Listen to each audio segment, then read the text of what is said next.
इंसानियत का तोहफा इस्लाम का क्या हुआ? कुछ नहीं होगा, पढ़ाएंगे अभी।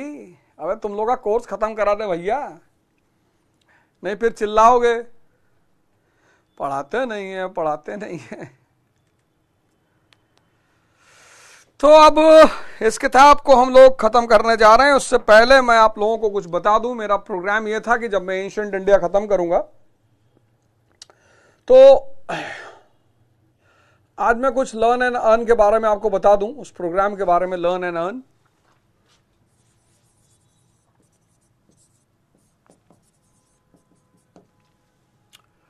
Learn and earn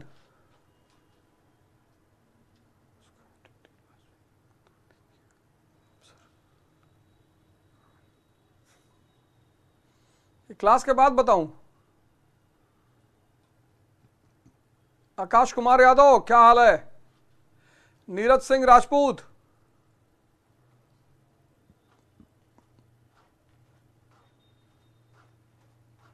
Kishan Saxena जय हिंद, आयुष्मान त्रिपाठी, आकाश कुमार यादव, अमित आजाद, पायलागी राज करो,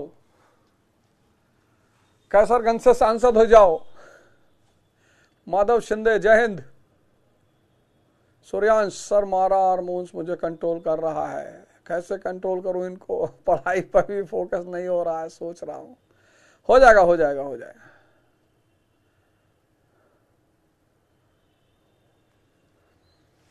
अब ये वाली किताब हम खत्म कर रहे थे, ancient India, NCERT, R S Sharma. अब इसका पहला पार्ट हम उठाएंगे। तो इसमें एक पहला चैप्टर है कि भाई हिस्ट्री को क्यों पढ़ा जाना चाहिए, the importance of ancient Indian history, relevance of the past. तो वहां से शुरू कर देता हूं। तो पहले से लेकर 7वां चैप्टर अब पढ़ा देता हूं, फर्स्ट टू 7। तो उसी में स्टोन वैली सब उसमें आ जाएगा, फर्स्ट टू 7 चैप्टर्स। तो पूरी ये एनसीईआरटी खत्म हो जाएगी, पूरा एंशिएंट इंडिया खत्म हो जाएगा। और मुझे बताऊंगा नहीं, जब आ जाएगा तब बताऊंगा।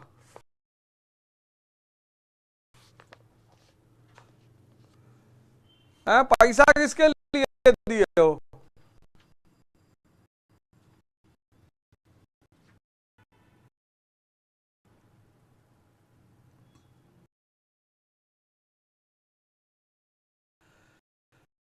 सर वॉइस कट रही है, कट रही है क्या?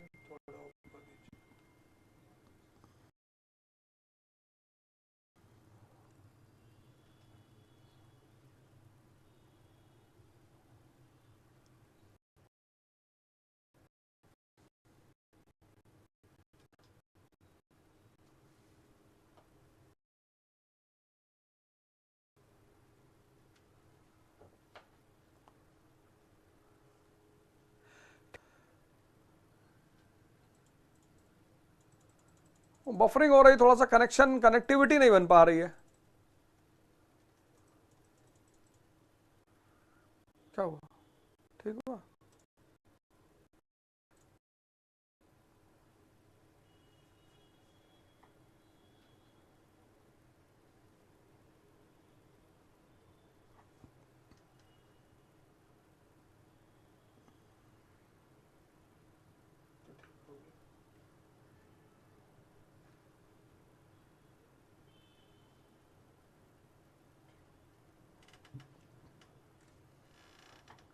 अब ठीक हो गया, अब ठीक हो गया। आ रहा होगा नीरज?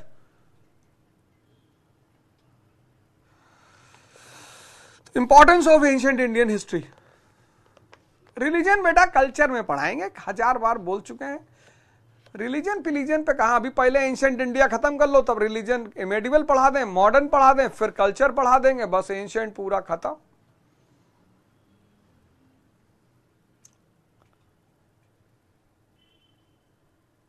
क्या पोस्ट गुप्ता और राजपूत क्या?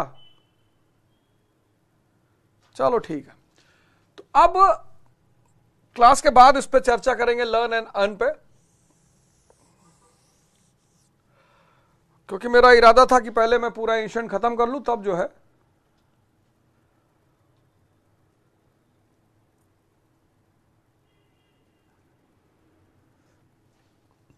इंपॉर्टेंस, हिस्ट्री क्यों पढ़ना चाहिए, पहला चैप्टर में बताया गया कि हिस्ट्री क्यों पढ़ना चाहिए।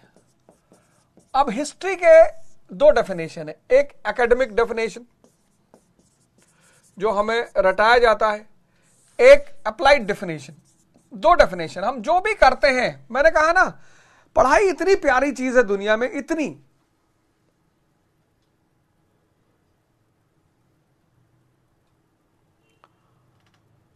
पढ़ाई इतनी प्यारी चीज है, पर उसको सिर्फ नौकरी के लिए, education is equal to enlightenment, ये काम है एजुकेशन का, दिमाग को जिंदा करना, सोच विकसित करना, समझ विकसित करना, यही तो है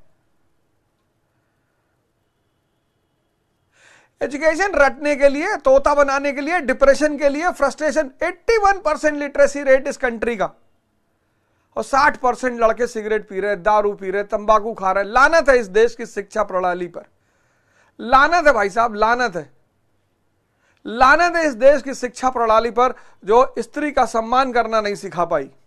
लानत है, लानत है इस देश की शिक्षा प्रणाली पर जो इस देश के युवाओं को नशे से नहीं बचा पाई। लानत है इस देश की शिक्षा प्रणाली पर जो इस देश के युवाओं को डिप्रेशन से नहीं बचा पाई। और शिक्षा क्या गुलाम बनने के लिए पैदा ली जाती है? शिक्षा गुलाम बनने के लिए नहीं ली जाती है।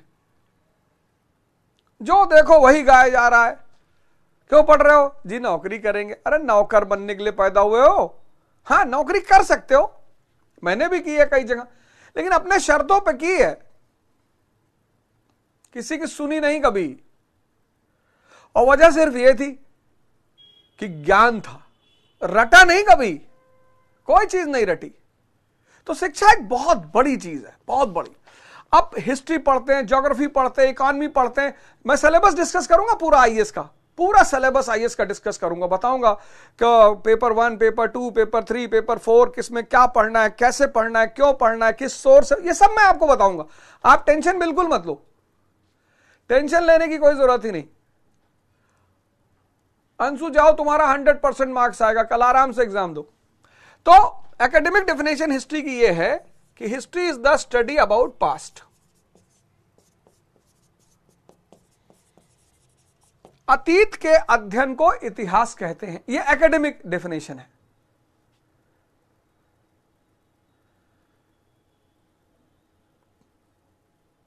History is the study about past, अतीत के अध्ययन को इतिहास कहते हैं। लेकिन जो उसका अप्लाइड डेफिनेशन है, अप्लाइड, भाई पास्ट क्यों पढ़ना है? सीखने के लिए। तो उसका अप्लाइड डेफिनेशन यह है कि history is a dialogue between past and present. History वार्ता है किसके किसके बीच में? अतीत और वर्तमान के बीच में, जिससे कि भविष्य को अच्छा बनाया जा सके,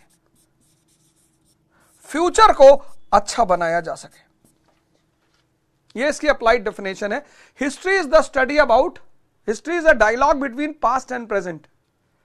हिस्ट्री जो है अतीत और वर्तमान के बीच वार्तालाप है, जिससे कि भविष्य को अच्छा बनाया जा सके। एग्जाम्पल, एविडेंस क्या है? अब ancient India, ancient India, Brahmins, Buddhist और जैन, 3 लोग थे और तीनों के बीच टेंशन था। तीनों के बीच टेंशन था। अभी बताते हैं अनअकैडमी को छोड़ा, पूरी कहानी बताएंगे। तीनों के बीच टेंशन था, और टेंशन अगर फैमिली और देश में होगा तो ना तो वो फैमिली डेवलप होगी ना देश डेवलप होगा। तो यहां पे अशोक क्या लेकर आता है? धम्मा, पॉलिसी ऑफ धम्मा। और पॉलिसी ऑफ धम्मा में वो क्या कहता है?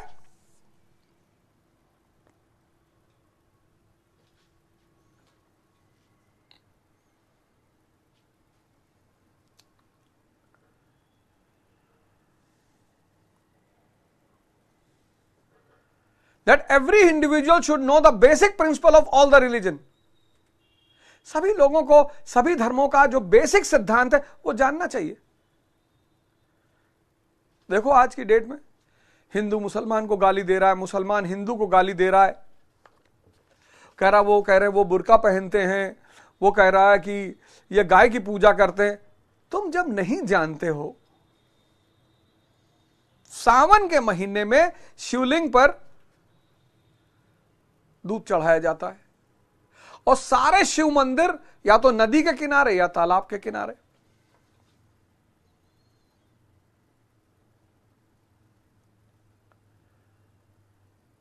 अब उनका कनेक्शन है। आज नालियां बन गई, अब मंदिर बना लिए सोसाइटी में। अब वहां जब दूध चढ़ाएंगे तो वो तो नाली में जाएगा, वो वेस्ट हो जाएगा। तो अब शिवलिंग और दूध का रिलेशन सावन में क्या है, इसको पता करना था, रैशनलिज्म लगाना था। तभी तो मैं बार बार कहता हूं, कोई धर्म से परेशान नहीं है, लोग पाखंड से परेशान है। तो देखो अशोक ने बचाया एंशिएंट इंडिया को टेंशन से। फिर मेडिवल इंडिया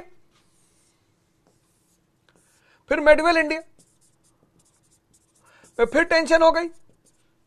हिंदू, मुस्लिम और सेक्ट्स, शैवाइट, वैष्णवाइट, शिया, सुन्नी। अब यहां पे अकबर आ गया तौहीद इलाही लेकर, तौहीद इलाही।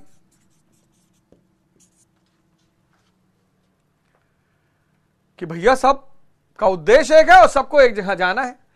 अब ये दो चीज अगर हम, अब इंडिया क्या है? Country of unity in diversity, अनेकता में एकता। ये इंडिया का बेसिक फीचर है।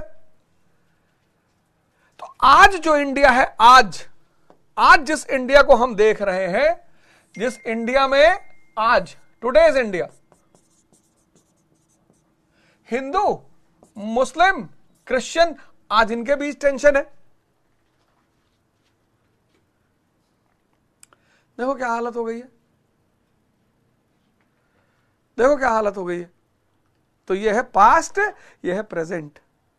अगर हम इस पास्ट से सीख लें, सार वृद्धि का सिद्धांत जो अशोक ने दिया था, सार वृद्धि, कि हर आदमी को सभी धर्मों के बेसिक सिद्धांत को जानना चाहिए।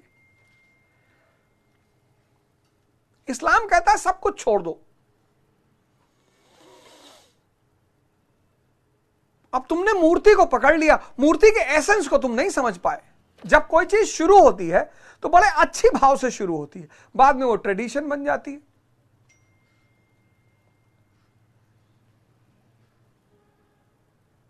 बाद में वो ट्रेडिशन बन जाती है। लोग ऐसा ही करते हैं, बिना जाने करते हैं। जैसे मैंने कहा कि सावन के महीने में शिवलिंग पर दूध चढ़ाया जाना, और शिव मंदिर या तो तालाब के किनारे होगा या नदी के किनारे होगा। इन तीनों का आपस में कनेक्शन है। आज मंदिर बन रहे हैं सोसाइटियों में। अब सोसाइटी के मंदिर का संबंध है नाली और नालों से।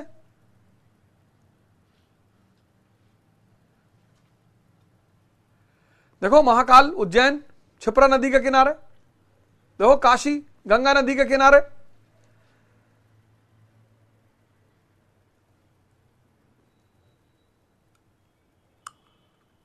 तो हमें क्या करना है? इस सार वृद्धि का जो सिद्धांत है, इसको फिर से जिंदा करना है। इस्लाम कहता है अल्लाह। अब किसी और चीज पे ध्यान मत लगाओ। 5 टाइम की नमाज 5 बार अगर उसको याद करोगे तो 24 घंटा वो कुछ दिन बाद याद आने लगेगा। सेवा, जकात, नीडी की मदद करो,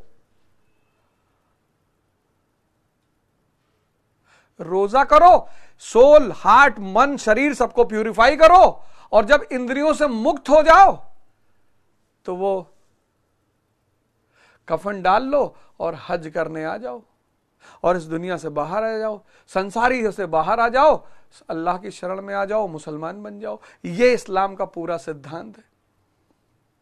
वही वाला सिद्धांत जो हिंदुइज्म कहता है, ब्रह्मचर्य, गृहस्थ, वानप्रस्थ, सन्यास, वही वाला फॉर्मूला इनका लोगों का भी है।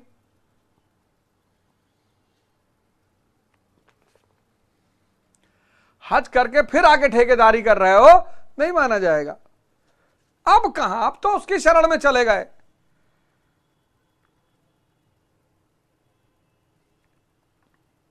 तो यह है history. It's a dialogue between past and present to have a good future.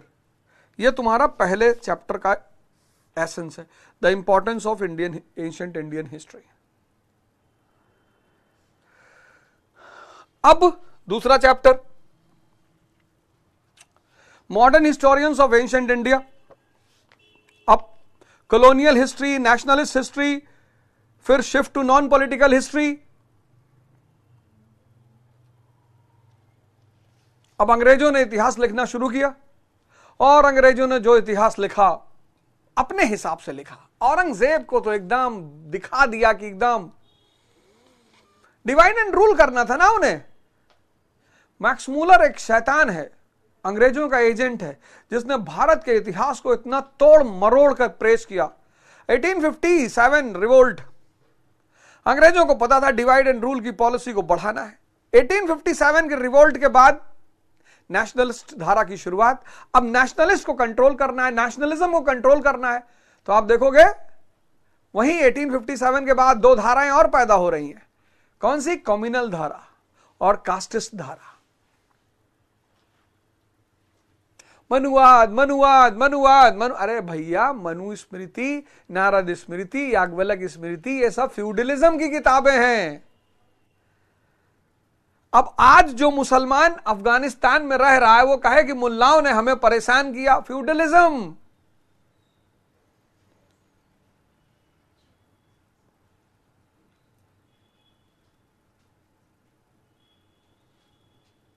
और ये सारी धाराएं आज तक चल रही हैं। तो कॉलोनियल, तीन धारा आपको दिखाई पड़ेगी वहां पे। एक कॉलोनियल धारा, कॉलोनियल हिस्ट्री, जिसमें आपको वो बताएंगे कि हिस्ट्री, इंडिया अनसिविलाइज्ड नेशन और हम आए थे सिविलाइज्ड करने। ब्रिटिश रोल क्या है? Civilising mission. हम इंडिया को सिविलाइज करने आए हैं, वो इस तरह से हिस्ट्री लिखेंगे। फिर एक आपका होगा नेशनलिस्ट अप्रोच, आरसी मजूमदार, वो कहेंगे बिल्कुल नहीं, Gupta period is a golden age. Gupta period is a golden age, स्वर्ण युग है भारत का। क्योंकि 1836 से पहले अशोकन इंस्क्रिप्शन को नहीं पढ़ा गया था। सबसे पहले जो ट्रांसलेट हुआ वो गुप्ता लिटरेचर, संस्कृत लिटरेचर। बनारस में संस्कृत कॉलेज खोला और कलकत्ता में पर्शियन। तो सबसे पहले जो हमारे पास डाटा आया वो गुप्ता पीरियड का आया। एक अच्छी पॉलिटी, एक अच्छी इकोनॉमी, अच्छी सोसाइटी, अच्छा कल्चर। तो हमने कॉलोनियल हिस्ट्री को काउंटर किया कि नहीं नहीं नहीं नहीं, ऐसा नहीं कि तुम हमें सिविलाइज करने आ रहे हो, हम तुमसे बहुत आगे थे। वराहमीर, धन्वंतरी,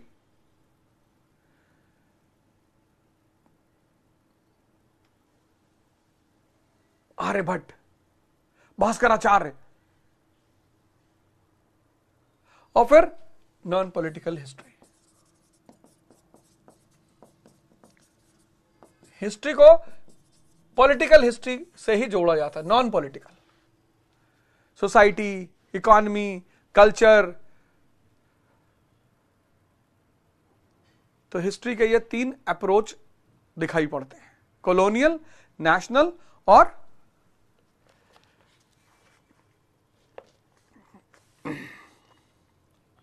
नॉन पॉलिटिकल।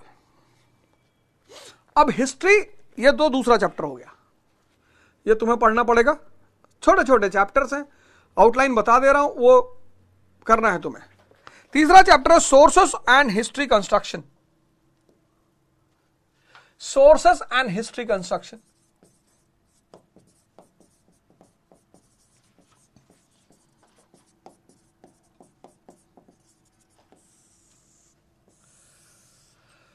तो हिस्ट्री को जनरली 3 पार्ट में डिवाइड किया जाता है। 3। पहला प्री हिस्ट्री,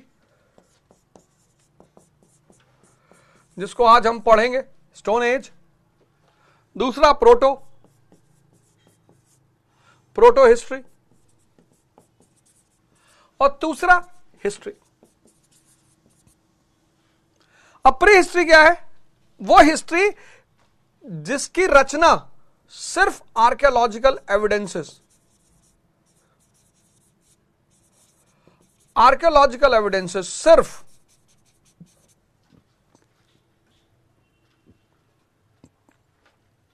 सिर्फ पुरातात्विक साक्ष्य। स्टोन एज उसका सबसे बड़ा एग्जांपल है। स्टोन एज सिर्फ पुरातात्विक साक्ष्य। अभी पढ़ेंगे स्टोन एज के बारे में। सिर्फ पुरातात्विक। यह तो हो गया प्री हिस्ट्री। पत्थर बोलेंगे और इतने प्यार से बोलेंगे कि अगर आप ध्यान से उन पत्थरों को देखोगे, उन पत्थर के हथियारों को, इंप्लीमेंट को, टूल्स को, तो वो पत्थर बोलेंगे आपसे, आपको एक कहानी सुनाएंगे। आप भीमबेटक की गुफाओं में जब जाओगे ना, भोपाल का कोई रहने वाला है इसमें, इस ग्रुप में? इस ग्रुप में कोई भोपाल का रहने वाला है? कोई सूरमा भोपाली?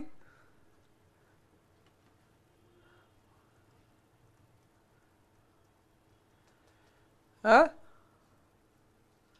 उन दोनों ने भागने की कोशिश तो की होगी ना, जान तोड़ कोशिश की, मगर भाई भागने दूं तब ना। मेरा भी नाम सूरमा भोपाली ऐसे नहीं है। अब आप समझो कि पैर पकड़ के दोनों रो दिए कि सूरमा भाई हमें माफ कर दो। वो तो मैं माफ कर देता, लेकिन मुझे इस बात पे गुस्सा था कि मेरे इलाके में आ कैसे गए। वीरू और जय ने तुम्हारे पैर पकड़ लिए? मैंने तो सुना बड़े बदमाश है, बहुत बदमाश है, लेकिन हमारा नाम भी सूरमा भोपाली ऐसे नहीं। अब आप समझो कि पैर पकड़ के रो दिए। तो जनाब मैं तो स्टिक रखता हूं, सुताई कर दी, सटा सट बहुत पारा। फिर क्या हुआ? फिर होना क्या था? मैंने दोनों को कस के पकड़ा और मैंने कहा, हर चीज याद रखा करो। तुमने जीवन को बोझ बना लिया।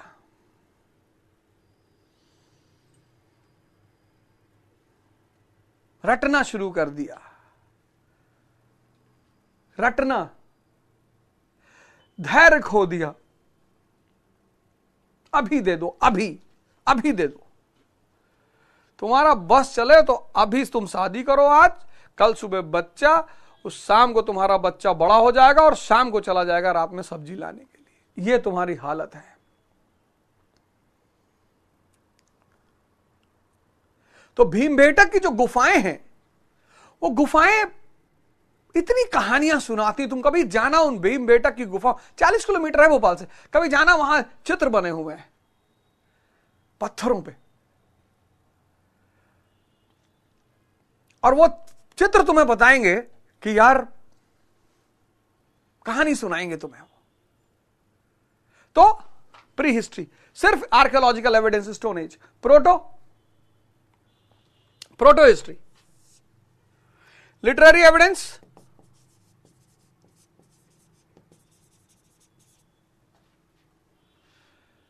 पर ये बहुत बाद में लिखा गया या डिसाइफर नहीं हो रहा है, plus archaeological evidence. Example, Indus valley civilisation, literary evidence है, हम उसे डिसाइफर नहीं कर पा रहे हैं। और वैदिक पीरियड, लिटरेरी एविडेंस है पर बहुत बाद में लिखा गया, तो इसमें इंटरपोलेशन ज्यादा है। ऐसी हिस्ट्री को प्रोटो हिस्ट्री बोलते हैं। और हिस्ट्री वो पार्ट है जिसमें आर्कियोलॉजिकल एविडेंस, लिटरेरी एविडेंस और ट्रैवल अकाउंट्स, यात्रा वृतांत किसका? मेगास्थनीज का, ह्यूएनसांग का, फाइहान का, इत्सिंग का, अलबरूनी का, न्यूनिस का, वगैरह वगैरह।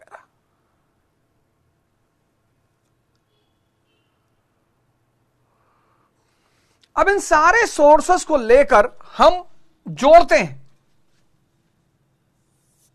लिटरेरी एविडेंस को लेते हैं, आर्कियोलॉजिकल एविडेंस को लेते हैं, ट्रैवल अकाउंट्स को लेते हैं, न्यूमिस्मैटिक्स को लेते हैं,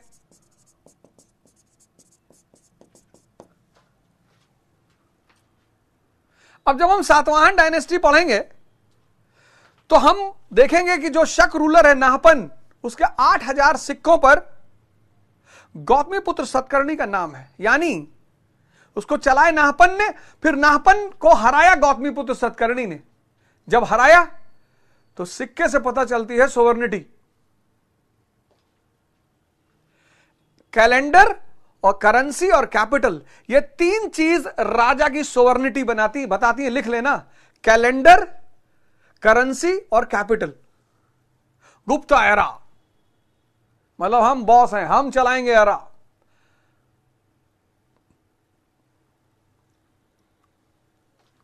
कैपिटल, करेंसी और कैलेंडर, ये तीन चीजें सोवर्निटी बताती हैं, सब नहीं चेंज कर सकता, सिर्फ सत्ता ही चेंज कर सकती है।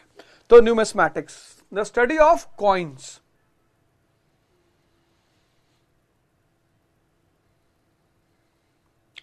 अब नॉवेल्स हैं, किताबें हैं, इसीलिए तो किताबें हमसे पूछते हैं, वो कल्चर में पढ़ाऊंगा, लिटरेचर बहुत प्यारा पार्ट है लिटरेचर का, और ऐसा रटा दूंगा लिटरेचर।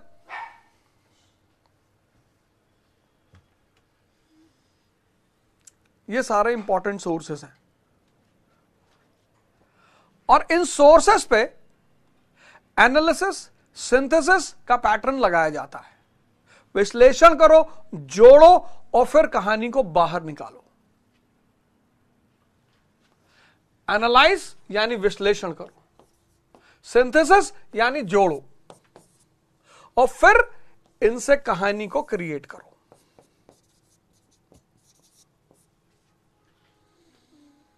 तो कहानी में जहां एविडेंसेस हैं वो तो तुम्हारा हो जाएगा थियरी, जहां एविडेंसेस हल्के हैं वहां हो जाएगा हाइपोथेसिस। जहां पूरा एविडेंस है कि ये तो होता ही था, वो थियरी हो गया, हेंस प्रूव्ड। जहां एविडेंसेस हल्के हैं, सिम्टम्स है, दिखाई पड़ रहा है कि ऐसा हुआ होगा, वो हाइपोथेसिस हो गया। और जहां एविडेंस है ही नहीं, वो मिथ है। इसलिए जब भी तुम आईएएस का मेंस एग्जामिनेशन देखोगे, इस बात को तुम्हें ध्यान रखना पड़ेगा कि तुम आंसर जब लिख रहे हो तो जहां तुम्हारे पास एविडेंस, अब तुम एनसीईआरटी पढ़ो, जहां उसके पास एविडेंस नहीं है सीधे लिखती है इट सीम्स, ऐसा लगता है।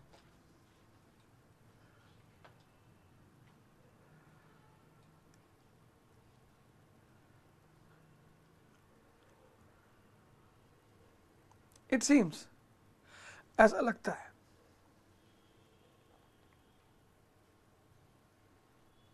तो यह तो हो गया तुम्हारा तीसरा chapter, types of source and historical construction. इसको छोड़ना मत, इसको पढ़ लेना कायदे से, आराम से, बड़ा मजा आएगा तुमको पढ़ने में, बॉडी सारी चीजें क्लियर होगी। ठीक, फिर ज्योग्राफिकल सेटिंग, ज्योग्राफी और हिस्ट्री का बड़ा प्यारा संबंध है, बहुत प्यारा। ज्योग्राफी और हिस्ट्री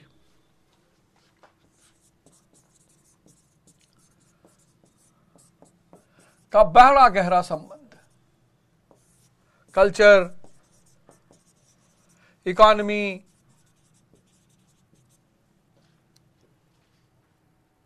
पॉलिटी, सोसाइटी,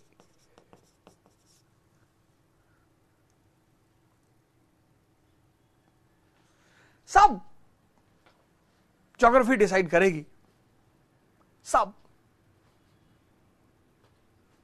अब 0 डिग्री देखो तुम, इक्वेटर, 0 डिग्री यानी इक्वेटर।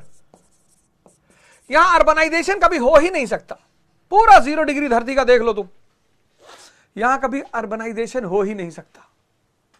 क्यों? Equatorial rain forest, equatorial rain forest, 4 o'clock rain, daily 4 बजे बारिश होगी, घने जंगल। तो तुमने देखा होगा प्री के पेपर में, ये जितने भी इक्वेटोरियल कंट्रीज हैं, सबकी ट्राइब और फिर कंट्री मैच द फॉलोइंग में देते हैं वो।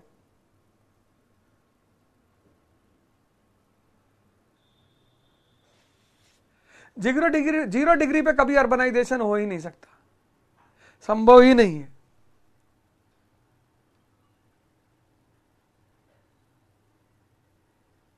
इकोनॉमी, डेजर्ट में तुम टाई नहीं बेच सकते। अब सऊदी अरेबिया में तुम टाई की दुकान खोलोगे, टाई की फैक्ट्री लगाओगे?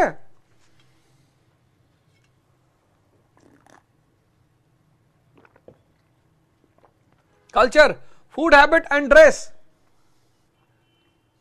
अब बुर्का जो है वो पार्ट है अरब कल्चर का। डेजर्ट, स्कॉर्चिंग सनराइज, कभी तुम गाड़ियों में चलो, दुबई से राशल खेमा, दुबई से अबू धाबी, जून के महीने में, मई जून के महीने में हल्का सा शीशा खल जाएगा तो इवापोरेट हो जाओगे, इतनी गर्मी पड़ती है। डेजर्ट है ना।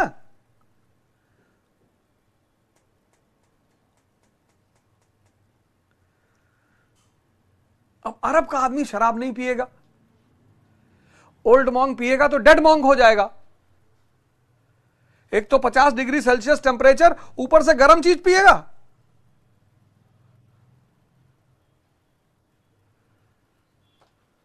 अब वहां पालक तो है नहीं, बथुआ है नहीं,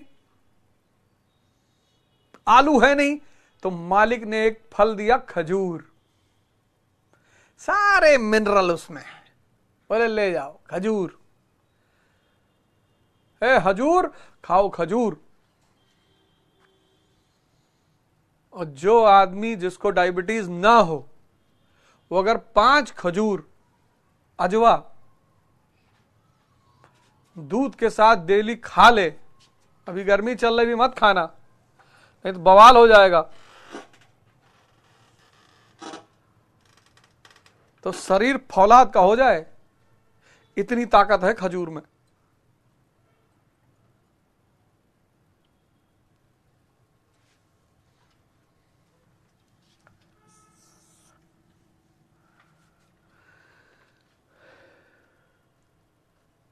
तो ये चौथा चैप्टर, ये 4 चैप्टर आपको पढ़ना है, आउटलाइन मैंने दे दिया है, और आपको पढ़ना है, इसी आउटलाइन के बेसिस पर आपको पढ़ना है। इसमें ज्यादा कुछ है नहीं, लेकिन इंपॉर्टेंट बहुत है, छोड़ना मत, छोड़ना मत। तो पहला, दूसरा, तीसरा, चौथा चैप्टर, ये 4 चैप्टर बेसिक्स ऑफ हिस्ट्री के चैप्टर हैं। पढ़िए, इनका नोट्स बनाइए। इंग्लिश में मैं अपलोड कर दूंगा, थोड़ा डिटेल में इंग्लिश में मैं अपलोड कर दूंगा, कोई डरने की घबराने की जरूरत नहीं, मैं इंग्लिश में अपलोड कर दूंगा। अब 5वां चैप्टर यहां से पढ़ना है, 5, 6, 7, ह्यूमन एवोल्यूशन।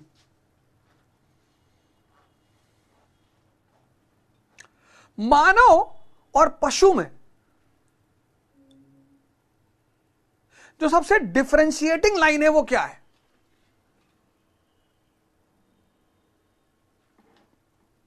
सुमित मिश्रा, पंकज ठाकुर, आदर्श, हीरा, प्रकाश दुबे, एनिमल और मनुष्य में जो सबसे बड़ी डिफरेंशिएटिंग लाइन है वो क्या है?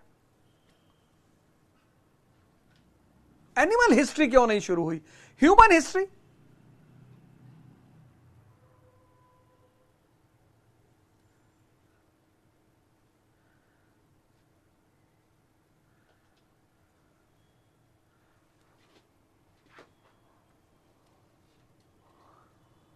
सूर्यांश ने कहा दिमाग, दिमाग तो जानवरों के पास भी होता है।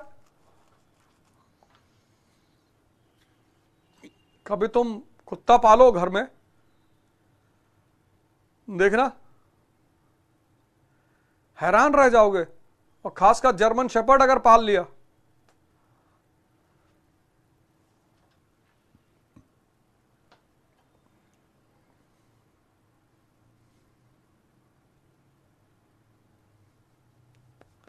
अरे स्किल तो यार जानवरों को भी आर्मी वाले सिखा देते हैं सब, डॉग्स को तो इतना स्किल सिखा देते हैं कि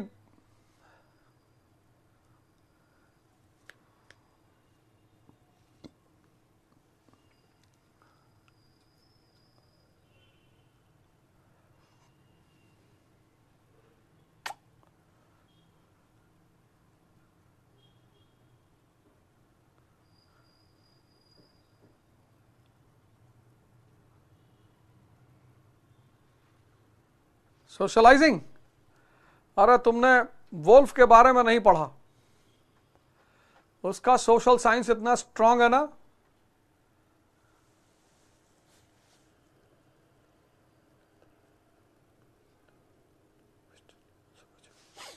सबसे बड़ा डिफरेंशिएटिंग लाइन है टेक्नोलॉजी।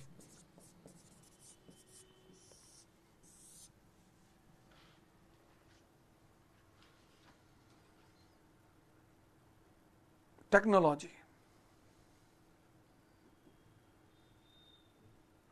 वो पत्थरों से जो इतिहास शुरू होता है वो आज आर्टिफिशियल इंटेलिजेंस पर आकर इतरा रहा है।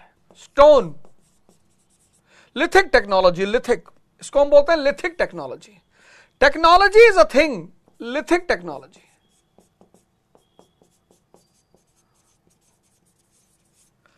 लिथिक टेक्नोलॉजी से ह्यूमन हिस्ट्री शुरू होती है और एआई पर आकर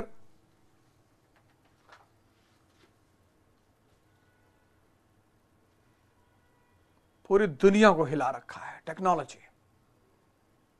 लिथिक मतलब stone, Palaeolithic, Mesolithic, Neolithic.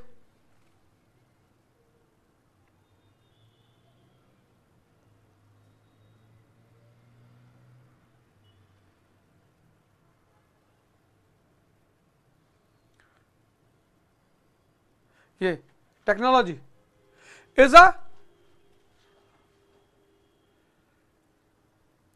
Differentiating line between animals and human.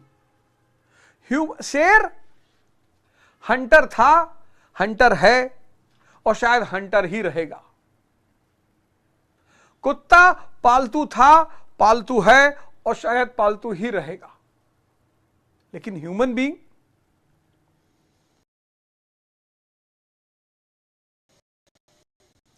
Hunter और गैदरर था, हंटर और हर्डर बना और फिर फूड प्रोड्यूसर बन गया।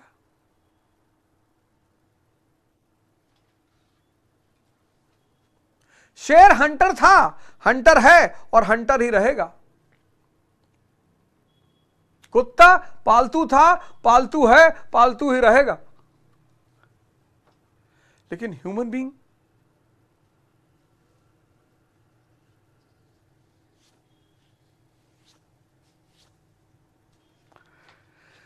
अब ह्यूमन हिस्ट्री की जो शुरुआत होती है वो होती है stone age, the early man, 5th chapter.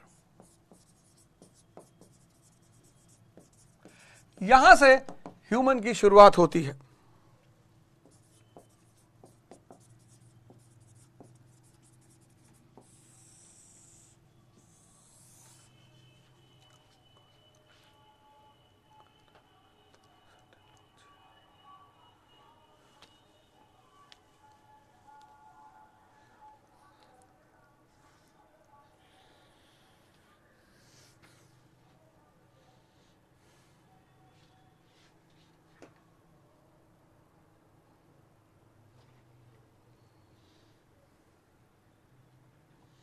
नहीं मुजम्मिल, डिजायर नहीं, चुनौती, चैलेंजेस।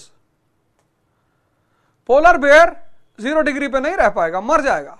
लेकिन इंसान 0 डिग्री पे भी रहेगा, पोलर बेयर में भी रहेगा।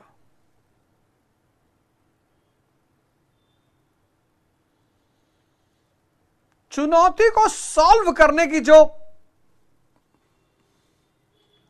होमो सैपियंस, ये जो रैशनल दिमाग है, रैशनल, कोई भी चुनौती है, नदी है सामने, ब्रिज बना लेंगे, समंदर है, जहाज बना लेंगे, चांद पर जाना है, हवाई जहाज बना लेंगे, रॉकेट बनाएंगे। ये डिजायर नहीं है, चुनौती।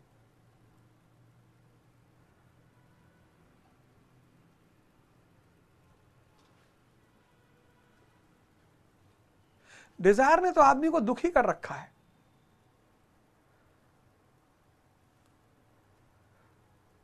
रिक्शे वालों का जल्दी डाइवोर्स नहीं होता, मजदूरों का नहीं होता, ज्यादातर डाइवोर्स पैसे वालों का ही होता है।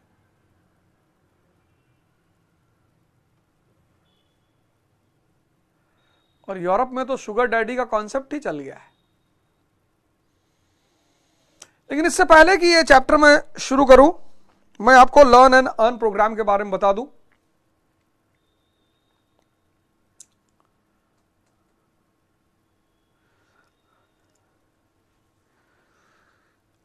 आरा आना है, हाँ यार, आरा में प्रोग्राम है सुमित मिश्रा।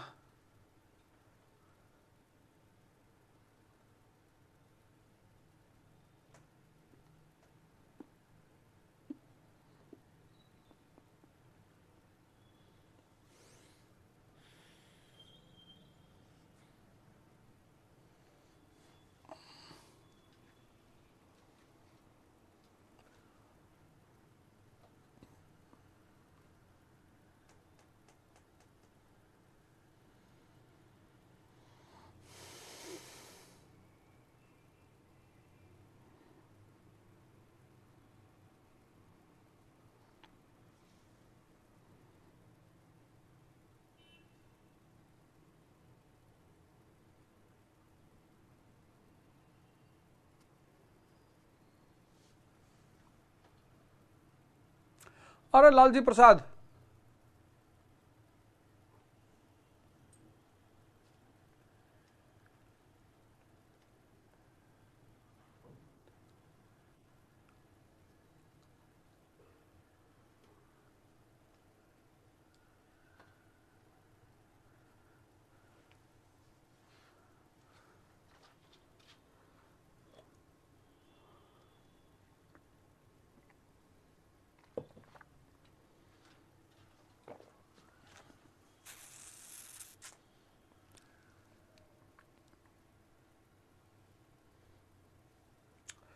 यार एक बहुत इंपॉर्टेंट मैसेज आया है और हमको जाना पड़ेगा अभी।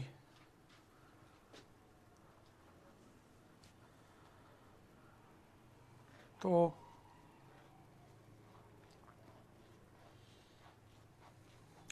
ये तीनों चैप्टर का जो इंग्लिश वर्जन है, इंग्लिश, वो मैं अभी अपलोड करवा देता हूँ। इंग्लिश वर्जन तीनों चैप्टर का, पहला जो 4-5 चैप्टर था उसका इंग्लिश वर्जन अपलोड करवाओ। बड़ा सिंपल से इंग्लिश है, उसको देख लो तुम लोग, है ना।